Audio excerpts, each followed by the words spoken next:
All right, we are live, everybody. James Hancock here. This is our official Dark Season 3 live stream. We're going to be ranting and raving about one of the most complex and exciting and intellectually stimulating shows ever. And I'm not going to claim that I have all the answers for this show going into it.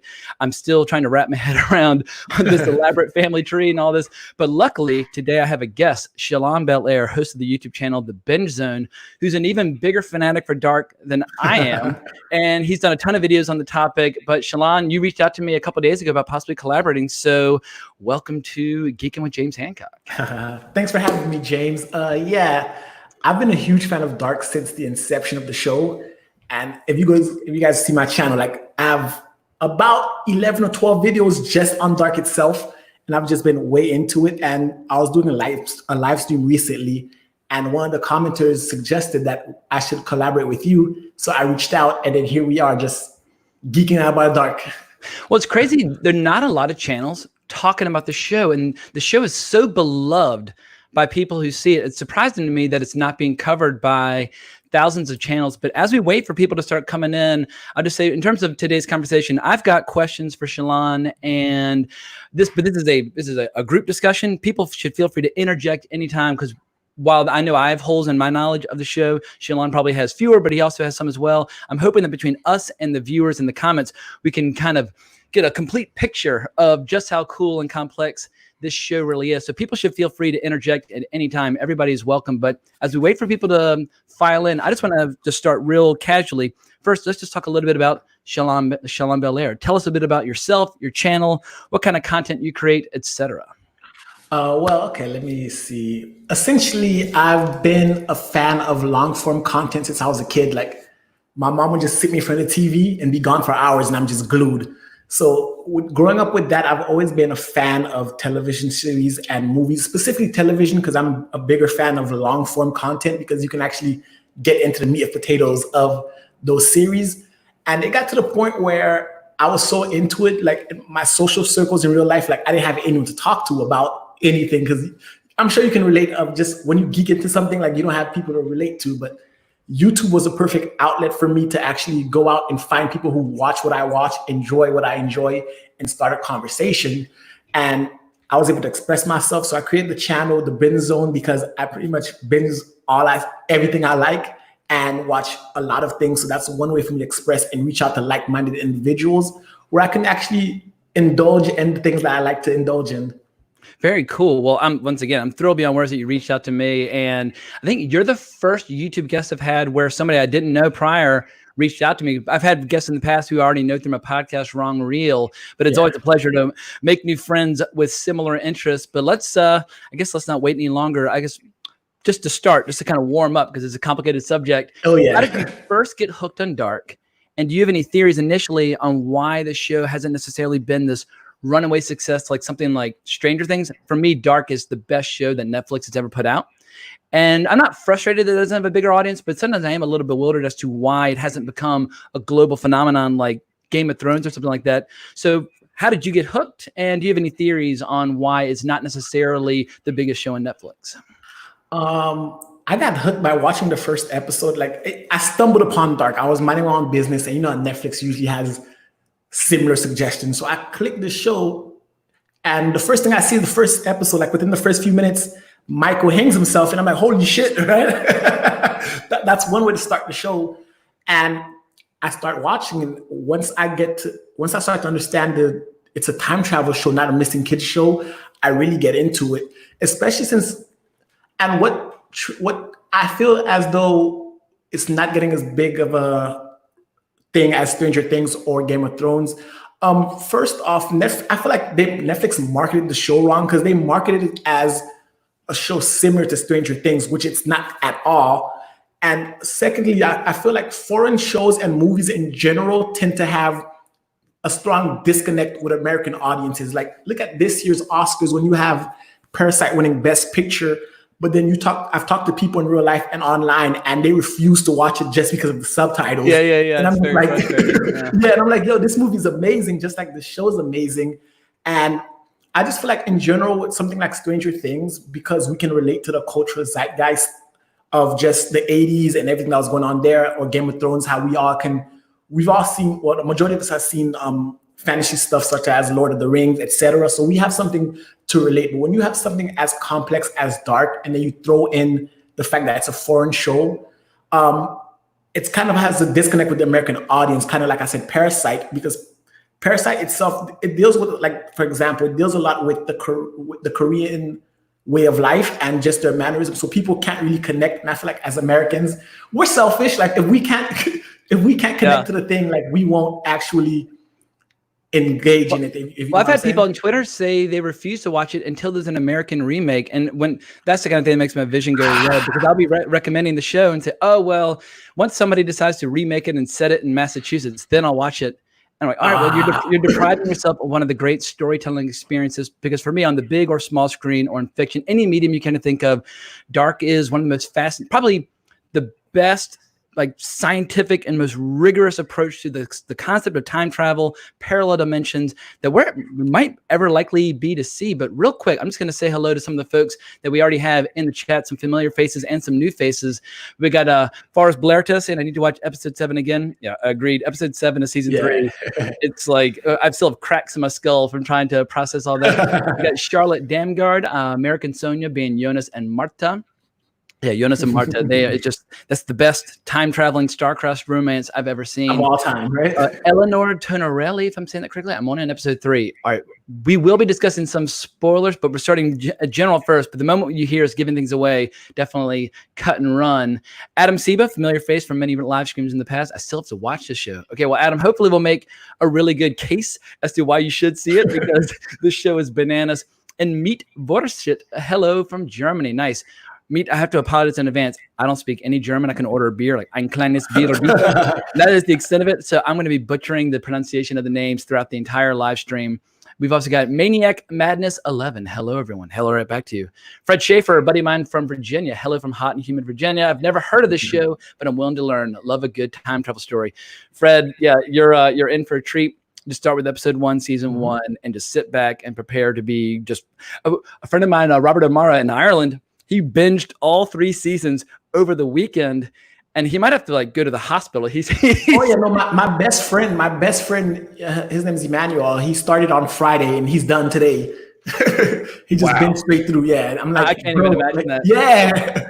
We got Ana Iglesias from Latin America. Very nice to meet you, Ana Iglesias. Pratik Khanna, why this dumbhead, James? Why you alone should have been better? No, that is not kind, and I'm going to remove you. Put you in timeout for being rude. I will not tolerate rudeness on this live stream. This is a friendly, welcoming environment for if you love Dark, you love science fiction, you love Netflix, everybody's welcome to join in on the conversation. RJ Heat, saw both of your reviews yesterday. Great to see you two together. Hell yeah, that's what it's all about. Right. Bringing together 2 massive fans of Dark. And Tammy Davis, I loved it and I've watched it many times. I must be watching German with subtitles. 100% agree. I've seen season 1 and 2 twice. And I've seen season 3 once, but I'm dying to get into season 3 again. So let's get to my first question that I have for you today. So now that all 3 cycles and seasons are finished, just give us your initial review of season 3. How it compares to season 1 and 2? Did it stick the landing with a satisfactory conclusion that really gives it a sense of finality? After watching all 3 cycles, all 3 seasons, I have to say season 3 is by far my favorite. If only because, like you said in your review, and I said in mine, it actually sticks the landing. And not only does it stick the landing, I feel like season 3, while only 8 episodes, did so much and showed just how masterful the creators and the writers are of this show, that they can incorporate so much things in such a small amount of episodes and make it work. Because initially I was worried, 8 episodes and you introduce an entire new universe after it took you 2 seasons to actually craft essentially your rules of the show, like the time travel rules. And for you in the final season to make it a prequel, a sequel, an origin story, a finale, and a soft reboot all in 1 season, and you make it work, like that, to me, that makes the 3rd season by far the best season, because they were able to do all of that in the span of 8 episodes. And it's just like, whoa. Yeah, when it comes to screenwriting and story structure, I can't think of its equal. I mean, it's the most ambitious structure for a story that I've ever come across. And there are a lot of big shows out. I mean, someone just mentioned Babylon Berlin in the chat. That's another great German show. And I think I'm halfway through season 2 of that. Riveting stuff. But I guess I've never seen a show where you feel like when you look at the entire scope overall, it's almost like you're opening up like the engine of a car or opening up your computer and looking inside, like, what is all this? Oh my God, like how does all this stuff go together? And that's what makes it so fun to continue to explore it. Right before we started recording, I was trying to do a little mental exercise where I was thinking to myself, all right, so if Egon Tiedemann has a child with Hannah in the 1950s who's time traveled back, and I was trying to basically create a family tree, but the family trees typically start in the past and work their way to the present. Right. But theirs are like a snake eating their own tail, where the children are traveling around, having children in other eras. And you can feel like you're going insane when you're trying to piece all the various things together. But the fact that this screenwriting team and filmmaking duo of Bernd Obar and Janti Fries are able to just pluck this from their imagination, keep track of all of it, I think there's a strong case to be made for them as the most ambitious, impressive screenwriters right now working in the field of television. Oh yeah, by far. For them to be able to tackle such a complex thing like time travel in itself and all that is such a complex scientific theory in itself, and for them to take it, make it digestible to an audience, and then add the characters and add the romance and add all the emotional weight to it while sticking true to the science, like you can't do anything but commend them for that. Yeah, I'm just gonna look at a few comments quick. Tammy Davis, these actors are amazing. Lewis Hoffman can never be replaced. Yeah, the cast, first rate across the board. There's never a single member where I was thinking, oh, that person's kind of dropping the ball. And what's amazing when you see actors playing different versions of the character, meeting each other, or oftentimes characters meeting themselves and having to portray each other. Like when you have Claudia Tiedemann from, I'm going to borrow your term, like basically like the prime timeline as well as like the second timeline, when you see them interacting, it's marvelous acting. But Jacob McCollum says, my significant other finally got me to watch this. I was resistant to it because the more popular stuff, Stranger Things and Game of Thrones, usually disappoint me. Glad I finally checked it out though. Absolutely. I think if you're talking about satisfying conclusions, Game of Thrones obviously disappointed quite a number of people. Yeah. But I think most hardcore fans of Dark are going to be doing cartwheels for the next couple of days. Yeah, Ana Iglesias says, I can guarantee that if they make an American version of Dark, it will suck. Agreed. I 100% agree. Like when the movie Force Majeure, which came out only a couple of years ago, got remade with Will Ferrell earlier this year. Like, it's a new movie. You don't need to remake it. It's brand spanking new. Max Reinhold, trying to convince friends to watch Dark has been the bane of my existence. It's a strange thing. All I do all day, every day is talk about film and television on both my podcast and on this channel. And with my family members are always saying, oh, do you have any good shows for us to watch? And every single time I say, have you tried Dark? No, and I'll send them the trailer and they never watch it. I don't get it. I can relate. Hey, that is so strange. Well, let's dive into my next question for you. All right, so Dark is rather notorious now for really complicated family trees. In your opinion, which character has the most intricate backstory prior to their birth? Most intricate backstory prior to their birth. I'm going to go with not the head of the snake, but who we thought was the head of the snake at the time. I'm going to go with Trant Nielsen. Gotcha. Just now, for people who don't remember, give us a little backstory on how Trant comes to be. Okay, Trant Nielsen is the father of Ulrich. So just to give you guys who he is, and he was around in the 1953 timeline with Claudia. Trant Nielsen is the son of Agnes Nielsen, and the boy who shows his penis to Claudia in season 2, I believe. Season 2, yeah. And the way he comes to be for the first 2.5 seasons, halfway through season 3, we have no idea who his father is, and then we come to find out that his father is the origin, the son of Martha and Jonas, the trio, if you will, and the trio itself, his character itself is a complicated being, if you will. Like, he is half of 2 different universes in one. And for him to be the father of Trant, who starts off the chain of events, it's like Trant is essentially the offspring of a transdimensional being, if you will. And to me, that's amazing. Yeah, I totally agree. I guess for me, when I started to realize just how complicated the family trees were becoming is when we have Bartos getting married and having children back in the early 1900s with is it Celia? Or how do you pronounce the character's name? I go by Celia. Once again, my knowledge of German is zero, so I apologize. But when they started having kids, after we've seen her in the 2050s, and we know that she was born in a different era, and that, Jonas, aka Adam, murdered his own mother in order to get her back to the appropriate timeline where she belongs. That was, for me, maybe the most chilling moment I'll see. There are a lot of chilling moments, but when we see the actor who's been playing the middle-aged Jonas all along, suddenly with the ravaged skin from all the traveling, it just was bone-chilling. I guess I was so used to Adam already, but to see this other actor we're so familiar with having the ravages of time travel starting to manifest themselves, I'm getting chills even just remembering it.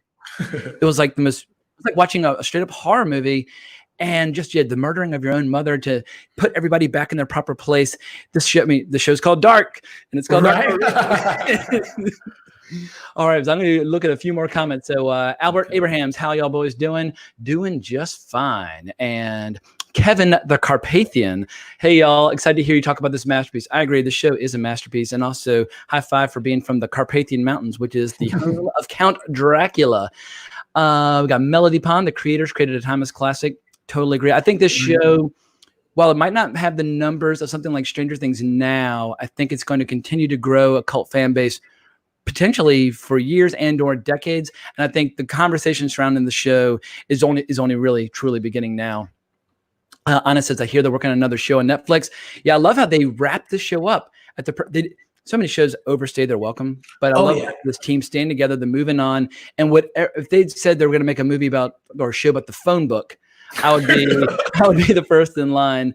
Max Reinhold, I've watched season 3 twice now, and it's definitely my favorite season. Yeah, I don't know what my favorite season is. I still might lean toward number 1 because it just was so groundbreaking at the time. Yeah. But I remember when I saw it in season 1, I thought, oh, this is a really complicated show. Season 1 is nothing. Season 1 is like T-ball for kids, and then by the time you get to season 3, it is the major leagues. Yeah. Well, moving on to my next question for you. Much has been made of the show's narrative complexity, but when it comes to pure drama and emotion, for you, what was the dramatic peak of season 3? The dramatic peak of season 3. The dramatic peak of season 3. That would have to be for me. Oh man. Okay. The scene that got the first tears for me on season 3 would have to be when old man Ulrich is waiting for Katarina. Oh, dude, you're gonna make me cry even talking about it. Waiting for help that's never gonna come. That's never gonna come. Yeah, it's heartbreaking. And then for it to be Katarina's own mother to do her in, it's just like, oh my goodness. And to me, Katarina has been the staple as the most even keel and most almost likable character who's not in all the drama, not in all the bull. And she's just trying to save her son and her husband. And she's been pretty much minding her business. And for her to go out like that, I love it. She's fighting with her mom and her mom's resisting. She's like, stop it, mother. Oh, God. This is getting really complicated. And I love the recurring images of people straddling somebody and just smashing in their heads with, whether it's soup cans or fire extinguishers or rocks. One of the most gruesome, violent shows ever. I mean, when Ulrich attacked, is it Helga? How do you pronounce his name from in season, the child in season 1 in the 50s? Helga. I thought that was going to be the most violent thing we ever saw, but season 3, between Katarina being murdered by her own mother and then the scene where Elizabeth has to fight off a would-be rapist in the future after that rapist has murdered her father in slow motion with the knife, slowly moving in. It reminded me of that scene with the bayonet and Saving Private Ryan. Yes. I mean, if someone stabs you quickly, but if you're just not quite strong enough and it's slowly coming in. And you see the inevitability of it all. It's just like... Yeah, it's agonizing. But for me, I think my emotional peak for this season, where it wasn't for sadness, but it was just sheer exhilaration, when Jonas is running in and he's trying to grab Marta before Magnus can help her away with her. He goes running in a sprint and he tackles her as he's activating the orb, and they dematerialize and fly sideways. Yeah. Woo! So cool. It was so exciting because it's a moment that doesn't require any thought or any effort to follow along. It's just pure emotional storytelling. Yeah. It's just so much fun. All right, so more questions. Meet Dvorshet says, as a German, I have to confess that I needed 2 attempts for Dark. Germans actually have prejudices against their own filmmakers because most of what's filmed here is such junk. I think you could also make the same case for America. I guess in any era, in any country, you have a lot of bad shows, a lot of bad movies. And then it's as time goes by, you start to realize, oh, these are the gems here and there, and you start to really appreciate them. But I hope that Dark will become more popular in its own country because I think it's one of the best shows of the last decade. Maniac Madness asks, are you guys answering questions on season 3?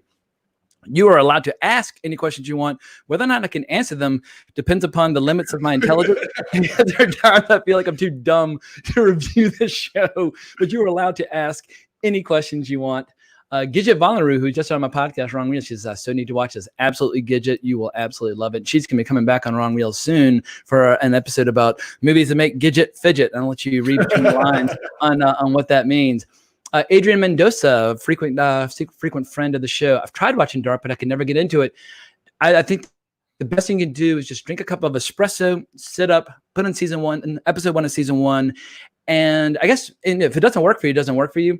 But I really strongly recommend if you watch the first couple episodes of season 1, as soon as Mikhail goes back in time and we start seeing interacting, we start seeing him in high school pictures in the present when everybody's looking for him, that's when my mind started to crack wide open and I started getting incredibly excited.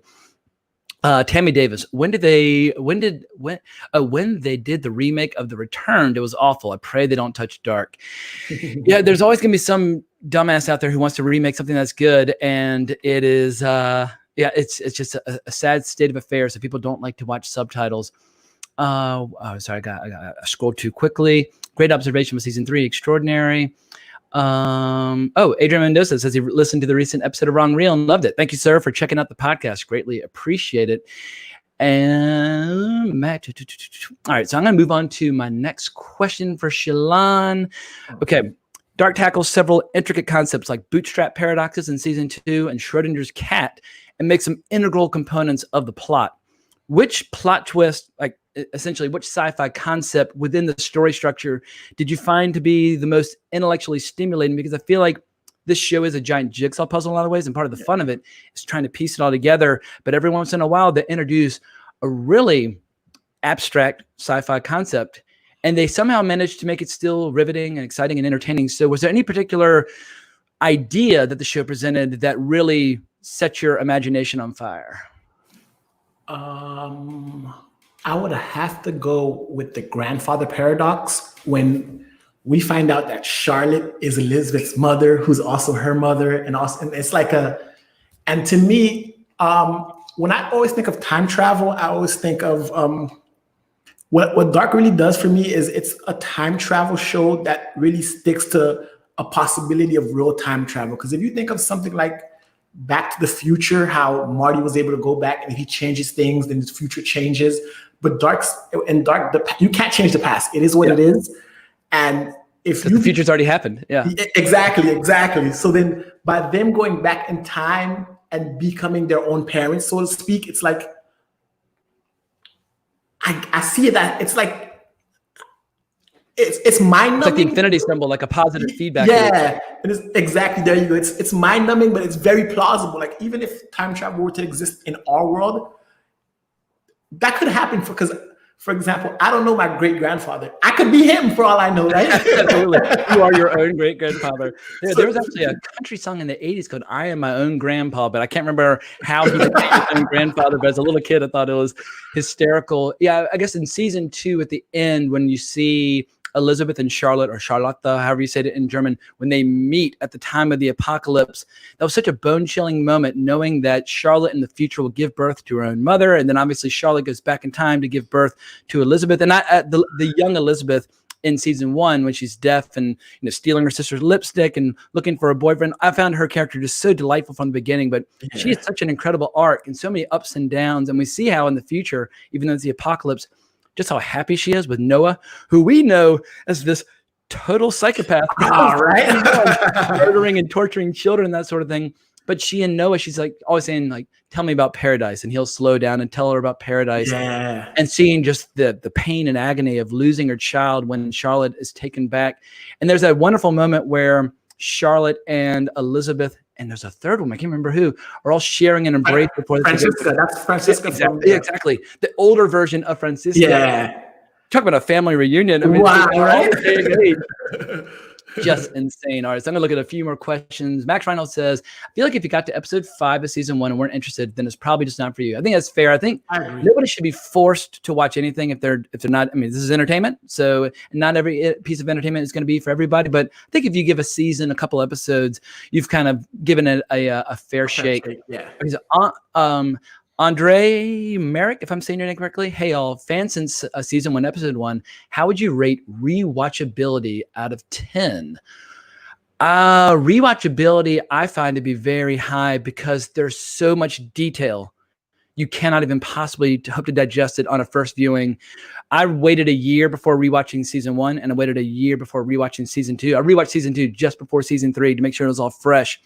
And if you give yourself a decent amount of time when you watch it again, you're almost getting to see it with fresh eyes. So I would rate the rewatchability very high. How about you, Chalan? No, I would definitely rate it very high, especially after, like you said, there's so much nuggets. And when you finish the series, there's so much thing. When you rewatch it, stuff starts to click. Like, oh, I understand why this was said or why this is here at this certain time. So it adds to, and certain scenes hit emotionally different. Like the premiere of season 2 with Noah and future Bartage really resonates differently after you've seen season 3 and you understand that the relationship between two characters. Yeah, I hadn't even thought of it until you mentioned it, but now obviously the relationship between Noah and Bartos gets completely turned on its head after the events of season 3 because when Noah got killed in season 2, spoiler alert, it's like, oh, okay, I guess Noah's out of the story now. Wrong. No, Noah's coming back. All right, so looking at some of the comments, Stephen Caballero says, I think when Adam and Ava embrace, I'm assuming that's a response to the question of the emotional peak. And that was, I think, one of the most powerful moments all season where we have these teams or these camps, these like engaged in this ideological war for the fate of the world. One side wants to save it and keep the perpetual cycle going. One wants to destroy it and possibly end it. Both sides, in their own minds, know they're right. Both sides think they have the moral high ground, which is a very familiar setting throughout history. Usually anytime there's a conflict, neither side's like, oh, well, we're the villains, but we don't mind being the villains. Everybody always thinks they're the hero in their own story.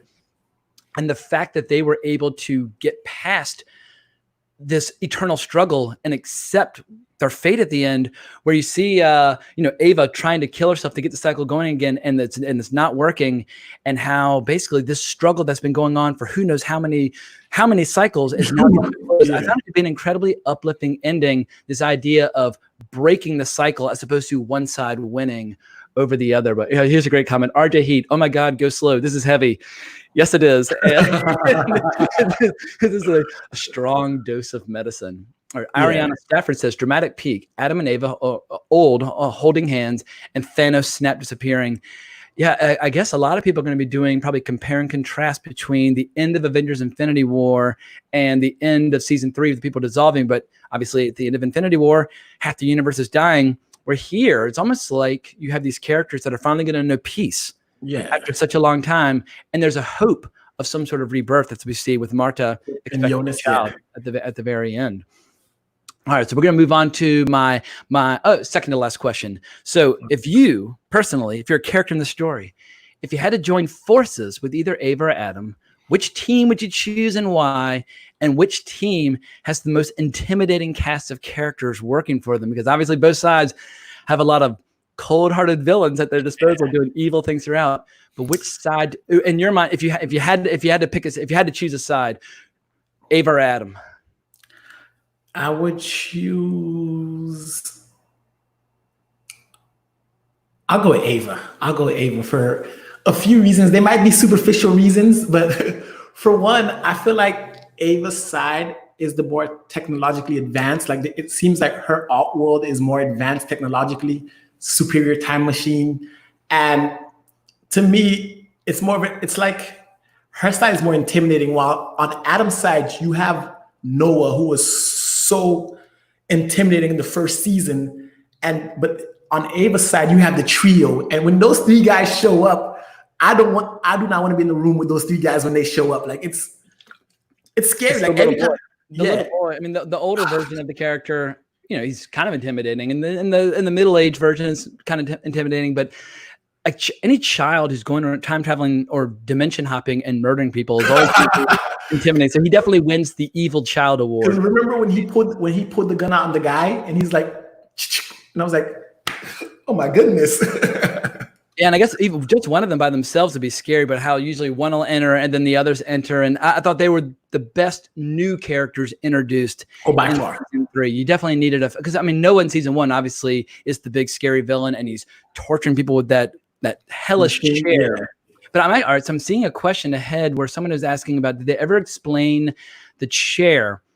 I was always fascinated by the chair, always terrified by the chair, in particular when we see Eric being killed in season 1, when you see him, being terrified as they basically close it in on him.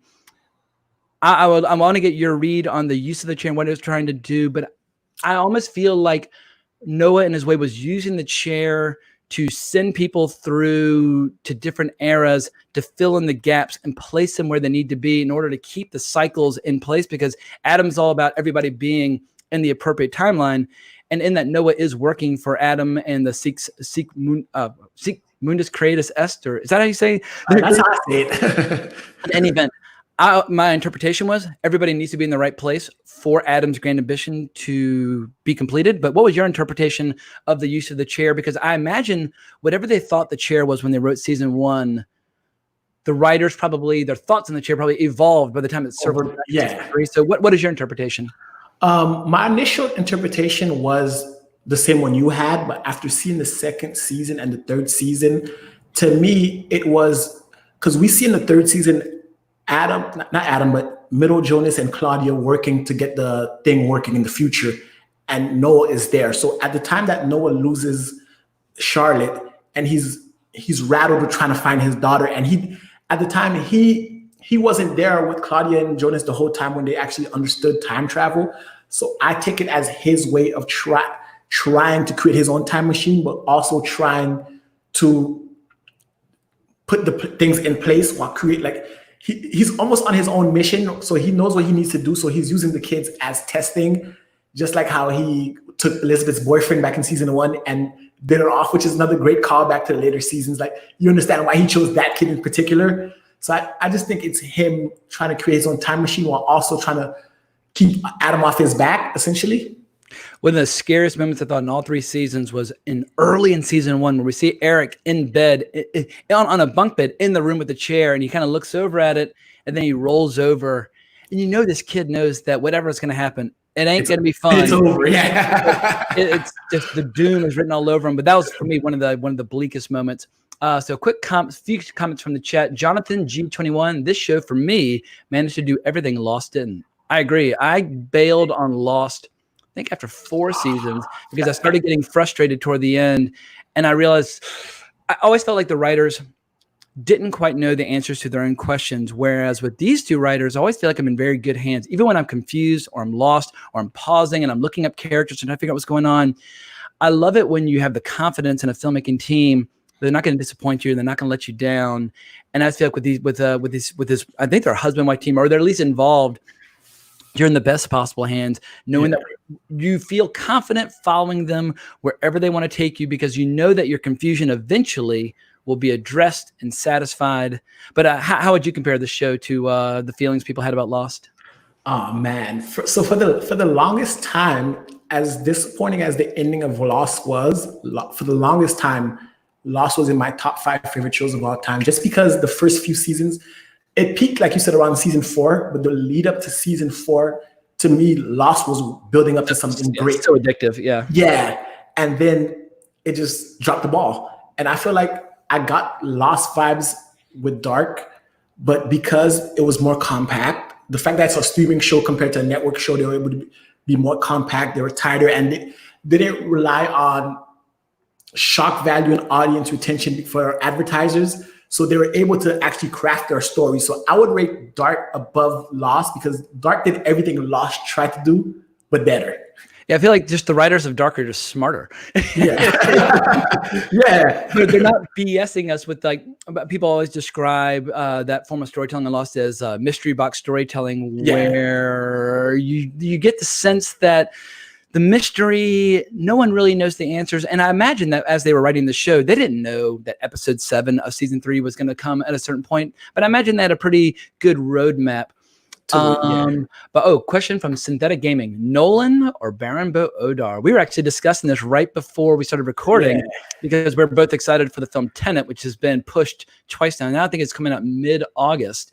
And for me, my dream project would be Christopher Nolan producing a movie or a show that Janti Fries and Baron Odar collaborate on with him, because they all seem to love time travel. They love science fiction. They love thrillers. But if you had to pick the filmography, I guess if you had to choose between your 3 favorite Christopher Nolan movies and the 3 seasons of Dark, what do you prefer? With the question posed like that, I'm going to pick the Dark team. But if I had to choose totality, just because Nolan has so much more, I would pick Nolan. But if it's just my 3 favorite Nolan movies and the 3 seasons of Dark, I'm going to go with Dark. But again, Tenet might change that because we don't know, but so far from the trailers, it's a wild concept. So that might shift it, but it's really neck and neck between the two. It's just that Nolan has the longevity, if you will, to 20 years. Yeah. Nolan, I just did a video a couple of weeks ago, but I was ranking the top 10 Christopher Nolan movies, and they're only 10, so it makes it easy. Yeah. you don't have to leave anything out. But I am a big fan of Christopher Nolan, and I think there's a lot of evidence to suggest that he keeps getting better. Like, he has peaks and valleys like any filmmaker, but of course, Tenet looks like a return to form where he's back in Inception world. And I feel like when it comes to his sensibility, his aesthetic, his taste, that kind of time manipulation thriller really is at the core of who he is as a storyteller, going all the way back to Memento. There's certain I just saw that movie again yesterday that almost feel like they could be in the trailer for Tenet, where you see, Guy Pearce when the gun flies up into his hand. It reminds me of the reverse photography we see in the trailer for Tenet. So for 20 years, these kinds of stories have been fascinating Nolan. So we'll have to do another live stream once Tenet finally comes out, and we can do a proper deep dive. So let's look at some more of these questions. All right, Jimmy Olsen Blues. I'm sorry, season was not satisfying. I'm sorry, Jimmy Olsen, that you didn't like it. For the first couple of episodes, was worried that I kept thinking to myself, are they gonna pull it off? Are they gonna pull it off? Are they gonna give me an ending that I like? But for me, it was episodes 6, 7, and 8 where I realized I love the show. They're taking the landing. I'm all in. So I found the ending to be incredibly satisfying. But with a show that's as strong as this, I totally get that if it set people's expectations up in the stratosphere where no possible ending could possibly satisfy, I think that's totally valid. But for me, if you finish strong, then I can go home with a smile on my face. Oh, definitely. All right, so here's a tough question, which I don't think I know the answer to. Maniac Madness. So does anyone know who gave Clausen the letter that sent him to Winden? Clausen, the letter that sends him to Winden. I don't think we have a finite answer, but I'd like to believe it's one or two characters. It's either Claudia or it's either Eve, because they need him to open the barrels to start the apocalypse. Gotcha. Yeah, I'm glad you have an answer, because I didn't have an answer. It's good to have a guest on the show. There was no chance at all I was going to do a live stream about this by myself, because I don't know. Let me look it up. I don't know. So Andre says, also, what about the not so subtle jab at the biblical Adam and Eve in terms of incestuous inevitability? Well, I think you're going above my pay grade, but I did love the recurring theme of Adam and Eve, and obviously, depending on one's personal views on religion, etc., that's going to alter or change how you look at the story. But the painting that I really love is the painting in Adam's office, when the Peter Paul Rubens painting, I think it's called Fall of the Damned. In any event, I bought a print of it and put it by my bed. And much like Adam standing there with his hands behind his back, always just being fascinated by it, that painting for days. So if I had to pick between Ava's painting and Adam's painting, I'm going with Adam's painting. Yeah, definitely. All right, so moving on, more questions. God, we got 98 people are in the live stream. I think this is actually the most who've ever tuned in at any given time. Tammy Davis, the only thing that didn't answer for me was the chair thing. Okay, we just answered that question. Adam Seba, complete mindfuck. Yes, I agree. Antonio Lozano, fun fact, Bartos is his own great grandfather. All right, so let's do the family tree as a mental exercise.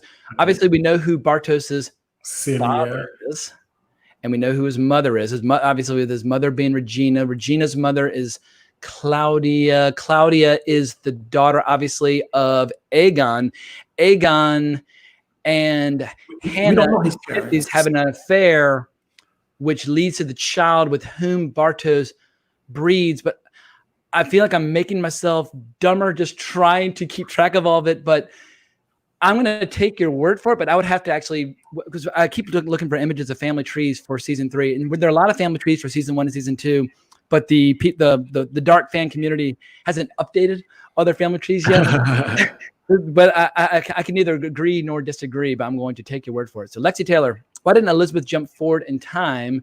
And when here and Charlotte touched? Oh, I guess you're at the end of season. So like how Helga and Jonas touch, they both move forward in time.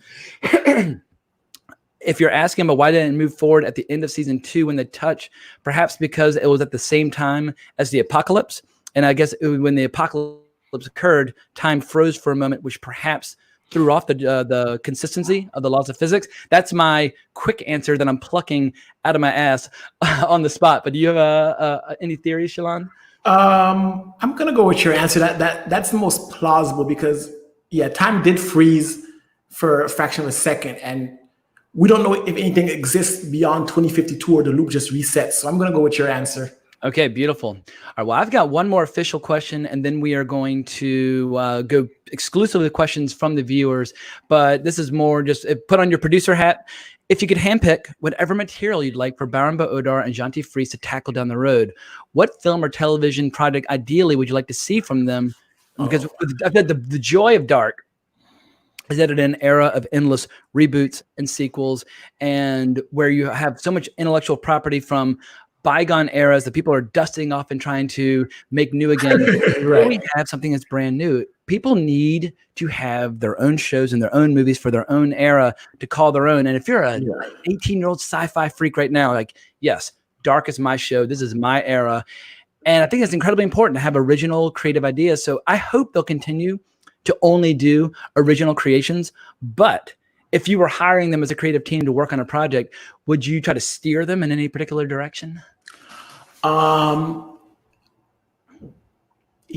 think if I could have those two helming any project, it would have to be a futuristic cyberpunk AI, sort of akin to Blade Runner, because I'd love to see because that, to me, that concept of what does it mean to be human, the lines between AI, human, and creation of a human, like just because the way they tackle time and dimensions, I'd love to see their take on the blurred lines of humanity and consciousness and what does it mean to be alive, what does it mean to be human. I'd love to hear their take and see them tackle something like that. Beautiful. All right, so now from here on out, we've got 18 minutes left on the live stream. This is all about the viewers from here on out. So bring on the questions. No topic is off limits, but if possible, keep it on the subject of Dark, because once again, the viewers, I want to learn from the questions and the comments of the viewers just as much as I'm learning from Chalan or from my own ideas, because I'm still trying to get a complete picture of this. So this is all about you guys here on out. So Siva Prasad Vibi, I'm sure I'm saying that incorrectly, says, guys, I have a question. How did Noah travel back after baby Charlotte had been abducted? At that point, the time machine was not working in 2040. Excellent question. Noah, at that point, because at that point they're trying to animate the God particle. They're trying to get it up and running. Because I'm assuming in episode 7 is the answer. How did Noah get back to working with Sic Mundus Creatus Est way back when? Because obviously we see him in the early 1900s as a young man. We see him in the 1950s. We see him in the late 2000s. Do you know how he managed to slip away after the abduction of his child? I feel as though they didn't go into great detail, but I'm gonna guess off of, because remember, did somebody go and grab him? Somebody retrieve him? That could be someone could retrieve. It's either Adam retrieves him or he ends up just jumping into the thing like Jonas did in the second season, and that's why we see both him and Jonas back in 1920. Because I feel like if you just jump in there, it just shoots you to 1920. Yeah, I wish I could remember specifically. What I should have done right before this recording is just rewatch episode 7. I watched everything on Saturday, and it's not that it's fading, but it's a lot to take in all once. So I wish I had a more satisfactory answer. I don't have one, unfortunately. RJ Heat, do we know how old Adam and Eve are? The final versions we see at the end. I'm assuming that Adam, because he keeps saying he's been through 2 cycles. He's been through 66 years of traveling. He's in his mid-late teens at the beginning of season 1. So I'm assuming that Adam at a minimum is in his early 80s. And because Adam and Ava are counterparts in the 2 separate timelines, I'm assuming she's roughly the same age as well. But what do you think? Yeah, no, they have. I'm going with you because I just go by the assumption of 16-year-old. They're 16 just for my mental whatever. So if they're 16 and they've been traveling for 66 years, because we see Jonas grow up to be the stranger, and then we know the stranger grows up in between 88 and 1920. So I'm assuming like the early 80s, just like you. Okay, beautiful. All right, so boom, boom, boom. I see a couple of people going back and forth answering each other's questions, and thank you for people out there helping answer questions that I'm unable to. And so I like seeing a healthy, vigorous debate. DJ Funny, season 3, episode 1, at school when Hannah asked Katarina, "Did Ulrich stop by? What was that about?" I remember it. At that point, I think that's just regular family drama at that point, because obviously episode 1 of season 3 is in a lot of ways the mirror image of episode 1 of season 1, where you're seeing everybody in their natural kind of default setting before this drama really gets underway. And at that point, Katarina has been left by Ulrich. Ulrich is now with Hannah. And of course, he's cheating on Hannah with Charlotte. Ulrich is just one of those guys who cannot keep it in his pants. In any era or any timeline or any parallel reality, Ulrich is destined just to be a cheater. So I'm assuming that Hannah. Oh, I'm sorry. I'm not.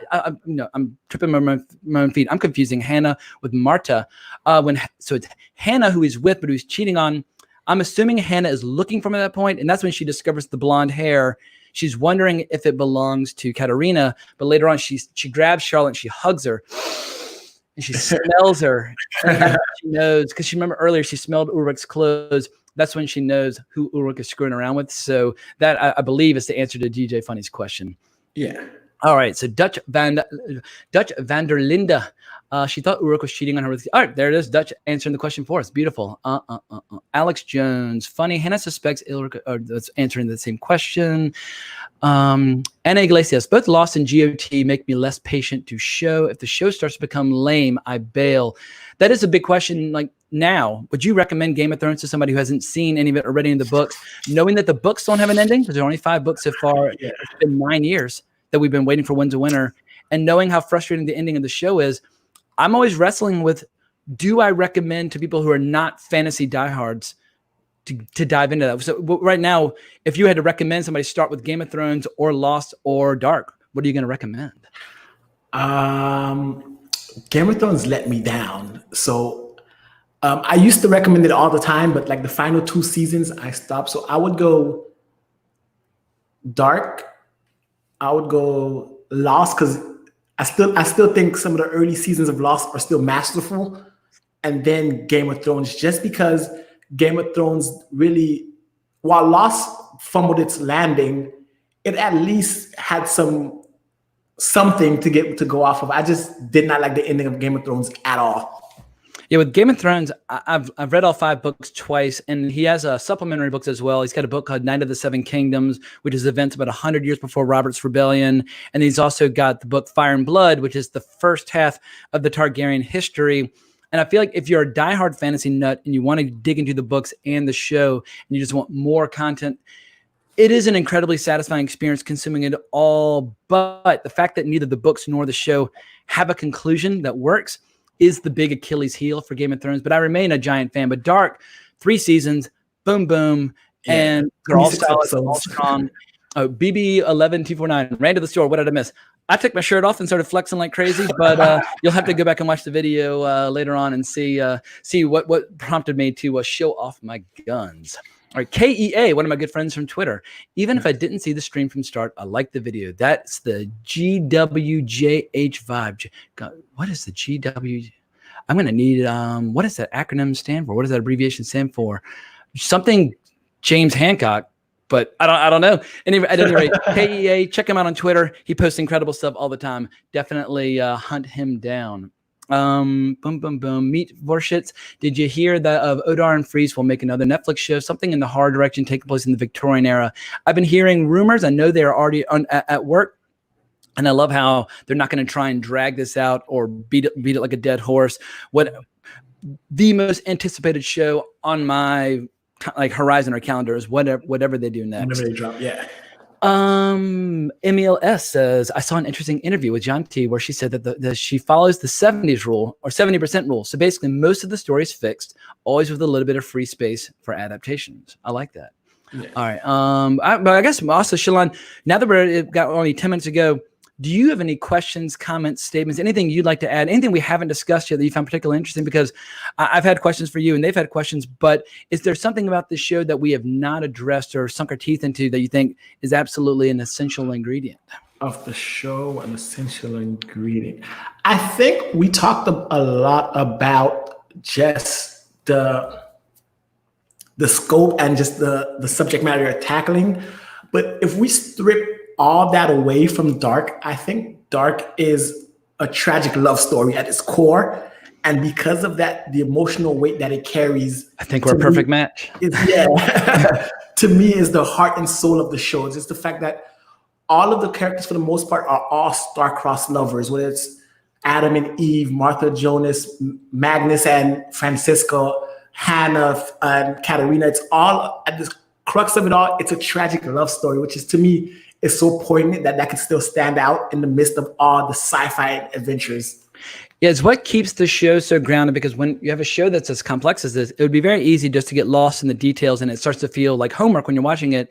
But the emotions and the relationships are so powerful and so compelling. It keeps everything so incredibly grounded, whether it's Ulrich's many affairs or the fact that Jonas in the prime timeline in season 1 and 2 knows that he's in love with his aunt or aunt, depending on how people like to pronounce that, and how almost every relationship is doomed to fail. But obviously, for me, it is optimistic and to a degree that Jonas and Marta, at the end of season 3, while they dissolve, it's like this cosmic romance that finally got to have a satisfying conclusion. But yeah, I think you could almost remove all the science fiction ingredients and just have a show about Wendon and people screwing around with each other. Yeah, right. And it would still be a really good, compelling show. Just high school kids partying, getting it on, the adults getting it on. This is a town with sex on the brain. Right. Everybody's screwing around with everybody. But let's see. I've lost track of where I was with the questions. I'm loving all the questions, and I've gotten behind, and now it's not letting me scroll up any higher. So I apologize for any that I've missed. Hang on, let me scroll down. I can't remember quite where I was. Boom, boom, boom. Bernard. Boom, boom. Oh, crap. I've managed to get lost, but at least it seems like everybody's doing a pretty good job of answering their own questions. Any questions from the chat, Chalan, that you are seeing that you want to dive into? Andre says there's no line between human/non-human and life/dead. There's a scale. If you count the particles in your body one by one, first you get cells that are alive, and only much later you get to a human. I don't know what that was in reference to, but it's an interesting concept. But maybe that's as good a time as any to mention this Schrodinger's cat experiment, which I guess we see at the beginning of episode 7, where we have H.G. Townhouse giving us the science fiction lecture, which I found fascinating, where I love it. The show just presses pause and gives us this lesson. And it's an old it's an old idea where you have nuclear matter that's decaying. And when it finishes decaying, poison is going to be released. It's going to kill the cat. And this idea of a cat being alive and dead at the same time, both possibilities equally plausible, until we as an outside observer witness it and make it become a definitive reality. I asked you this yesterday on your own live stream on your own channel. How do you think that applies to the idea of Jonas being both alive and dead? Because as we see, two simultaneous plot lines happen at the same time. In one plot line, or one universe, or one possibility, Jonas is plucked at the end of season 2 by Marta from the other timeline. And he goes through the motions with her until he's shot by the slightly older version of Marta. And then the other, Bartos shows up, grabs Marta, prevents her from grabbing Jonas, and then Jonas goes downstairs, and we see the regular Jonas plotline. So any thoughts or ideas on Schrodinger's cat and how it applies to the storyline of Jonas? I want to say, when it comes to that scene in particular, Schrodinger's cat plays a role because just like the thought experiment says, until you open the box and verify the cat, you don't know whether they're alive or dead. In this case, until Martha walks into the house, she doesn't know if she saves Jonas or he dies of the apocalypse because she doesn't know he runs to the basement. So in her mind, until she enters, he's either alive or dead until she actually gets there. And Martha stopping her is what actually creates the parallel to the Schrodinger's cat thought experiment. Yeah, I mean, I feel like there's a lot of science fiction out there that's thinly veiled fantasy. I love science fiction in all shapes and forms, whether you're talking about Star Wars or Guardians of the Galaxy, whatever the case might be. But a lot of science fiction, it's not really science fiction. It's fantasy, but with spaceships and lasers. Yeah. This is real science fiction. I mean, a novel like Dune is real science fiction. Science fiction should really challenge the intellect. It should excite the curiosity. It should educate the consumer in some way. And I feel like when it comes to real deal, dense, gritty science fiction, dark right now is the gold standard, the heavyweight champion, the GOAT, whatever you want to call it when it comes to television and science fiction. Oh, Stephen Caballero says the official website is the full family tree, and it's crazy to see it all. I will be going there as soon as we're done with this. Right, as soon as this video is done, check it out. What I really want to see is, if it's even possible, is a full diagram with lines following every character through the different time periods and where they intersect. Because I imagine it's just going to be like looking into, like, I don't know, the mind of a madman, but I would love to see the full map or the full structure of every plot line of every character, if that's even possible to do. All right, so any more questions here? Dario Rosini. So we assume that Hannah and Ulrich's son is Celia. I was operating under the assumption that Hannah's child, Celia, is actually the product of Egon, but I guess she travels back to the 50s to find Ulrich, decides to leave him in jail. Could she possibly have already been pregnant from the beginning of season 1 when they're having the affair prior to her deciding to stay in the 50s and get it on with Egon Tiedemann? I'm operating under the assumption, whether it's right or wrong, that the child she has is with Egon. She confronts him about it. And he says, well, is it mine? She gets mad. Perhaps there's room for interpretation. I don't know if there's confirmation in the show who is the specific father of that child. What are your thoughts, Chalan? I'm going to go with Egon just for the fact that when it comes to Eve's world, she also sends the Egon of her universe to save Hannah of her universe from the apocalypse as well. So in that universe, Celia has to be born. So I'm assuming because she saves Celia, that's the case. One of my favorite moments all season 3, which I did not see coming, is when we're seeing the various like lineups. It's almost like Super Friends and the Legion of Doom, but we see lining up all the people that are working for her, and we see the middle-aged version of Egon or Aegon. I was like, whoa, we haven't seen him all That totally caught me off guard, but it was a great little cameo by that actor. All right, Jonathan G21. I wasn't aware they made an official dark interactive guide. You can follow each person did what when. It's amazing, beautiful. I wish I can't. Well, on one hand, I'm kind of glad I didn't see it beforehand because discovering the answers together as a group is part of the fun. Yeah, definitely. So I'm in no way, shape, or form trying to claim as if I have all the answers. Anything else? All right. So Jacob McCollum says, Dark is greater than Lost. Lost is greater than GOT for me. Although I'm conflicted because the first 4 seasons of Thrones are essential viewing. I agree. The first 4 seasons of GOT are the closest to the books. They did a really good job of adapting everything up through. It was Game of Thrones is the name of the first book, then it's A Clash of Kings, and then it's A Storm of Swords. Those 3 books were written back to back really quickly by George R. R. Martin, and they really did a brilliant job of adapting those 3. Where they ran into trouble and they started trying to adapt A Feast of Crows and Dance of Dragons, and then they started supplementing with their own original material, and that's where everything starts to fly off the rails. But what was interesting is how Game of Thrones started getting more popular, at least in season 6, where the ratings kept going up. But for me, I agree. The best stuff is early on. Tammy Davis, I would recommend Sense8 on Netflix. I've been dying to see that for a long time. It's mature. That was not to cut you off. That was my favorite Netflix show until Dark.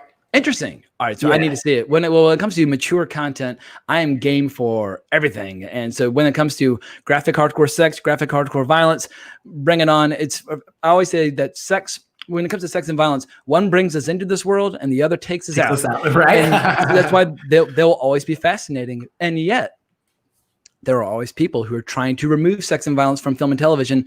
I don't get it. There are 2 things that every single human being on the planet can understand. It's it's the thing that brings us all together. All right, I'm gonna let you take this question from Ariana Stafford. Okay. Question: Is Dark the best show ever? If not, what measures up? That is a good one. I've been thinking about that for the past few days, and I want to say, to me, yes, but I'm not sure if I'm caught up in the moment. But well, better than, worse than The Wire. Okay, that's crazy because I just, or you have to like better than, worse than Mad Men, or better than, worse than The Sopranos. Like you have to start thinking of the elite of the elite of the great shows. Like you said, those elite shows. Speaking of The Wire, like it's crazy you brought it up because I'm just starting my rewatch of The Wire. Oh, nice. And The Wire is one of the shows I was so addicted when I started watching it. I was actually having Netflix send me the DVDs. That's how long ago. It was like 13 years ago that I was watching it. And I would just stay up all goddamn night. I was like, all right, well, it's 6 a.m. I'm not going to sleep anyway. Might as well watch another episode of The Wire. Like I was just so addicted. I don't know what my favorite show is, but in the last decade, when it comes to, if you look at a show in its entirety across from beginning to end, I think Dark's my favorite show of the last decade. Season 1 of True Detective was incredibly good. Season 2, less so. So it's tainted. But if you wanted to talk about a consistent show from beginning to end in the last decade, but Sopranos is my favorite show of the first decade of the 21st century, even though technically it started in 1999 in the 20th century. I get it. All right. So, we've gone an hour. If you have any final questions or comments or anything like you want to make, but you've been incredibly generous with your time. I just hope that we can continue to collaborate on topics in the future, whether it's Tenet or other sci-fi or whatever the case might be. Maybe now's the best time to plug your channel, your Twitter profile, where people can find you if they want to see some of your content. Oh, most definitely. I look forward to collabing with you because, like I said, I've followed your channel for a while now, for the past 6 months, actually. And I'd love to collab later on, but guys, you guys can follow me at the Binge Zone. It's down here on it's Twitter. In the show notes. I've got his YouTube channel as well as Chalan's Twitter down in the show notes if people just want to click on it. So yeah, you guys can follow me there and look for. I hope to do more content with James, discuss this because, like, I see all the books behind him, and I've been glued on the Jack Kirby books.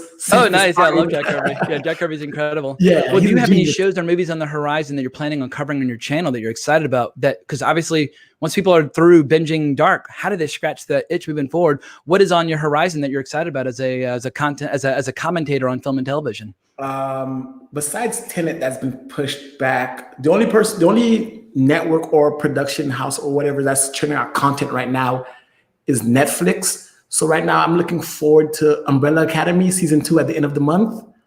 They also have this movie with Charlize Theron coming out next week. Is that called The Order or something like that? Or? I forgot the name. It's like a group of like immortal warriors. Yeah. I can't remember the name of it, but it's at any rate, I'll definitely be checking that out as well. Those are the two things I'm most looking forward to right now. Gotcha. On my immediate horizon, I'm excited to actually see Zack Snyder's zombie war epic that's coming out on Netflix in December. Netflix does a great job of planning out their shows and movies well in advance. Yeah. So they have an advantage that a lot of other people don't have, where if you're like, whether you're looking at Disney or whomever, where the shooting schedules are interrupted, it totally screws up their pipeline. Everything, yeah. Netflix is probably in the best place strategically or competitively through December. Beyond that, who can say? I mean, we're living in incredibly unpredictable, crazy times, and film and television have taken a giant hit. But at least we've had Dark to enjoy. Right. Netflix, like I have a calendar from like Netflix sends out like early press access to certain things, which I was telling you about, and their calendar is full to the end of the year. Like they have releases every month. Yeah, I don't know if HBO's in that position. Disney's definitely not in that position. But I'm excited about Mandalorian season 2. I think that'll be a lot of fun. And they did manage to finish shooting that before the sky started to fall. So I think that's going to be a lot of fun. But yeah, the reality is a show as strong as Dark. These shows don't grow on trees. It's going to be tough to replace Dark in the immediate future. But I think I've said all I have to say on this. And if people want more of my rantings and ravings on this show, I posted a review of season 3 2 days ago. So you can definitely check that out on this channel. But once again, follow Chalan, subscribe to his channel. And I just can't thank you enough for coming on. And thanks again for reaching out to me and suggesting that we collaborate. I guess the thanks goes to your viewers for making the recommendation. Yeah, definitely.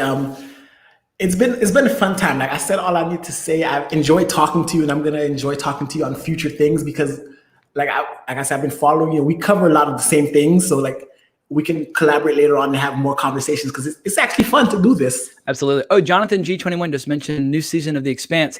I think it'll be about a year or two before we get another because season 4 just came out like 6-7 months ago. But we do have the final book of The Expanse to look forward to. So if you're a sci-fi junkie, I recommend the books, which there's probably not enough. Let's see if I can.